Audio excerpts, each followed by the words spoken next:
प्यारे बच्चों नमस्कार। स्वागत है आपका आपके अपने YouTube चैनल जे शास्त्री बिरला पर। आज मैं आपको पठ धातु करवाने जा रहा हूँ। पठ जिसका अर्थ होता है पढ़ना। संस्कृत में दो प्रकार के हमें रूप मिलते हैं, एक शब्द रूप और एक धातु रूप। धातु को हम हिंदी में क्रिया भी कहते हैं, जिसको इंग्लिश में वर्ब कहते हैं। इसका अर्थ होता है कोई काम करना। जैसे पठ धातु है तो इसका अर्थ होता है पढ़ना, यानी पढ़ने का काम करना। एक धातु के अंदर हमारे पास कुछ लकार होते हैं, तो आज मैं आपको केवल दो लकार करवाने जा रहा हूँ, लट लकार और लृट लकार। लकार किस लिए होते हैं? लकार बताते हैं हमें काल।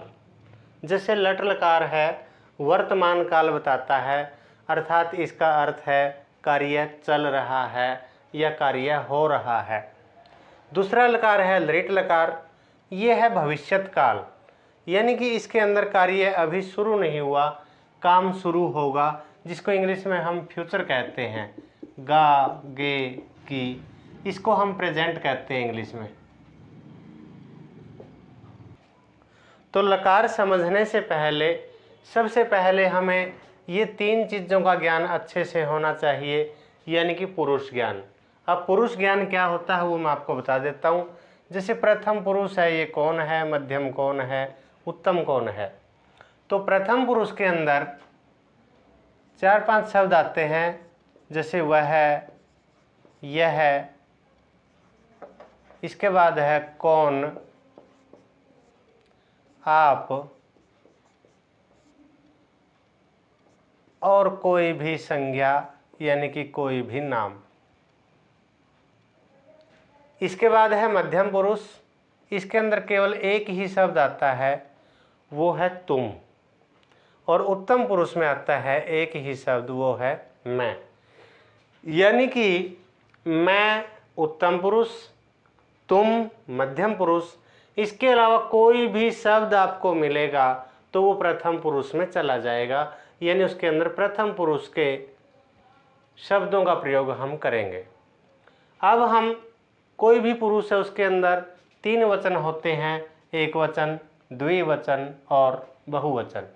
यानी कि संख्या 1 है तो हम एक वचन का प्रयोग करेंगे, संख्या 2 है तो द्विवचन का, और संख्या में अगर वो चीज़ें ज़्यादा हैं तो हम बहुवचन का प्रयोग करेंगे। अब एक बार मैं इसका पाठन आपको करवा देता हूँ। पठति, पठतः, पठन्ति, पठसि, पठथः, पठथ, पठामि, पठावः, पठामः। इसके अंदर व्याकरण के हिसाब से मैं बता देता हूँ आपको। ये 3 अक्षर हैं जिनको विसर्ग लगती है, और एक ये है, तो इसको हम ऐसे भी कह देते हैं कि एल बनता है। यानी कि जो ये 9 अक्षर हैं, इनमें से केवल 4 अक्षरों को विसर्ग लगानी है, तीनों तो द्विवचन के और एक है बहुवचन का, वो भी उत्तम पुरुष का। एक याद करने की ट्रिक ये है, इनको ये पठ निकाल दो सभी जगह से। ती तह अंति, सी थह थ, आमी आवह आमह। एक बार मेरे साथ बोल लेंगे इसको। ती तह अंति, सी थह थ, आमी आवह आमह। अब धातु के साथ जोड़ के बोलेंगे। पठति, पठतः, पठन्ति, पठसि, पठथः, पठथ, पठामि, पठावः, पठामः। इस प्रकार 3-4 बार आप लगातार बोलते रहिए। लट लकार है जो बड़ा आसानी से याद हो जाएगा। पठति, पठतः, पठन्ति, पठसि, पठथः, पठथ, पठामि, पठावः, पठामः। अब अगर आपको पुरुष ज्ञान अच्छे से समझ में आ गया तो हिंदी बड़ी आसान है। जैसे पहला अक्षर है पठति, काल कौन सा इसमें? प्रेजेंट है, कार्य चल रहा है। तो पठति का मतलब वह पढ़ रहा है, या कह लीजिए वह पढ़ता है, या यह पढ़ता है, या कौन पढ़ता है, या ये भी कह सकते हैं कि आप पढ़ते हैं। आप अगर एक व्यक्ति है सम्मानजनक स्थिति में। और संज्ञा, संज्ञा के अंदर कोई भी कमल, राम, गीता, सीता, जो भी हम नाम रखेंगे, अध्यापक, बच्चा, वो सब एक वचन में आ जाएगा।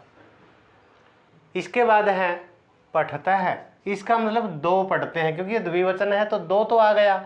अब दो में कौन आएगा ये याद रखने हैं, वे दो पढ़ते हैं, या ये भी बन जाएगा कि ये दो पढ़ते हैं, कौन दो पढ़ते हैं, आप दो पढ़ते हैं, या संज्ञा जैसे मोहन और श्याम पढ़ते हैं।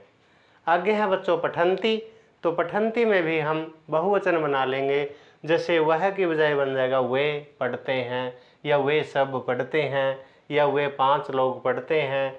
यह का यूज करेंगे तो ये बन जाएगा कौन कौन सब पढ़ते हैं, जैसे कोई ग्रुप बैठा है, क्लास में बच्चे बैठे हैं, या आप सब पढ़ते हैं, या फिर वही संज्ञा आ गई, इसमें 3 या 3 से अधिक नाम हम ले लेंगे तो सभी पढ़ते हैं। ये था हमारा प्रथम पुरुष और इसकी हिंदी। अब मध्यम पुरुष की हिंदी बहुत ही आसान है। यहाँ क्या लिखा है, तुम। केवल मध्यम पुरुष एक ही व्यक्ति होता है और वो होता है तुम, यानी कि जो हमसे बात कर रहा है हमारे सामने, जिसको हम बार बार तुम कह के बोलते हैं। तो जैसे ये बन गया पठसी, इसकी हिंदी बड़ी आसान है, तुम पढ़ते हो। पठतः, अब ये द्विवचन है तो तुम दोनों पढ़ते हो।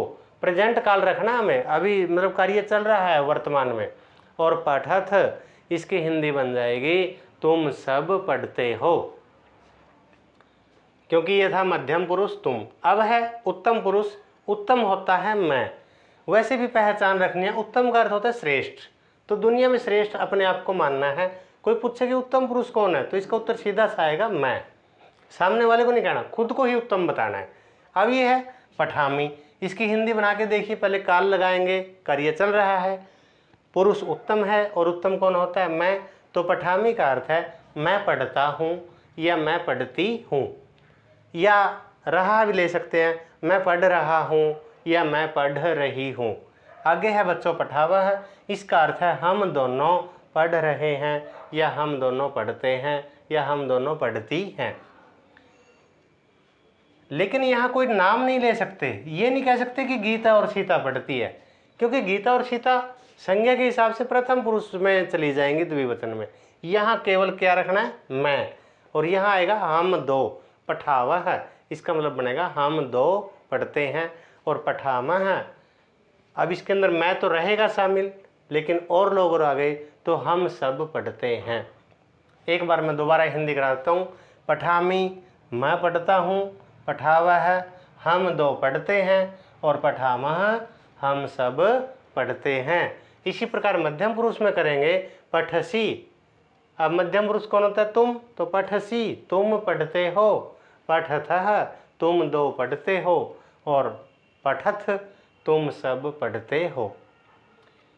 बाकी रह गया प्रथम पुरुष, ये मैंने पहले भी करवा दिया था। इसके अंदर यह है, वह है, कौन, कोई नाम, कोई संज्ञा, या आप, ये चीज़ें हम ले सकते हैं। तो इस प्रकार वह पढ़ता है, यह पढ़ता है, वे दो पढ़ते हैं, राम और श्याम पढ़ते हैं, और पठंती, कई सारे पढ़ते हैं, या वे सब पढ़ते हैं।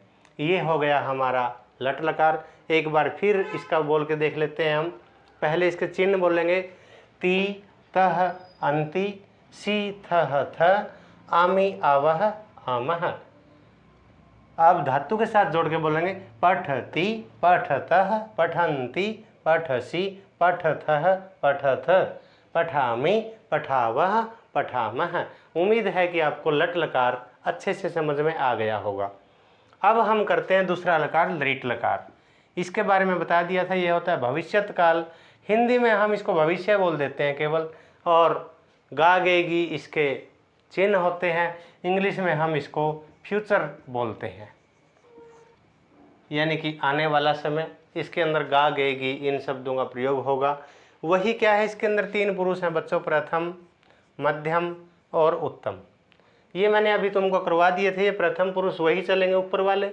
मध्यम पुरुष कौन होता है, तुम, और उत्तम पुरुष सोच लीजिए मैं। अब यहाँ केवल क्या बदलना है, हमें बदलना है केवल काल। काल किसके कारण बदलता है, लकार के कारण। लकार कौन सा है, लृट।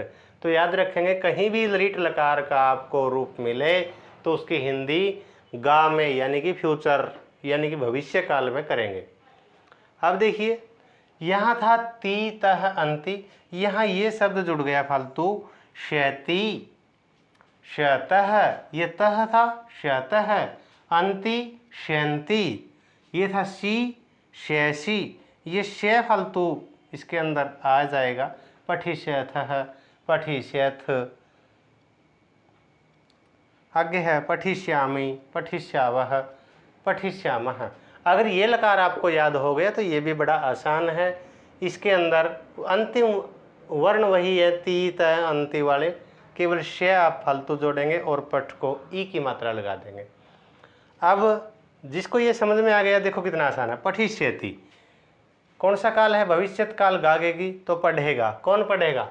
यह तो कह लीजिए वह पढ़ेगा, यह पढ़ेगा, कौन पढ़ेगा, या आप पढ़ेंगे, या संज्ञा मोहन पढ़ेगा, राकेश पढ़ेगा, गीता, सीता, श्याम जो भी है वो पढ़ेगा। पठिष्यतः है, ये क्या है? वह है, यानी कि यहाँ द्विवचन आ गया तो वे दो पढ़ेंगे, और पठिष्यन्ति वे सब पढ़ेंगे, ये सब पढ़ेंगे। आप कोई भी इनमें से रख सकते हैं। आगे है पठिष्यसि। पहले देखिए पुरुष मध्यम है, तो मध्यम पुरुष कौन होता है? तुम।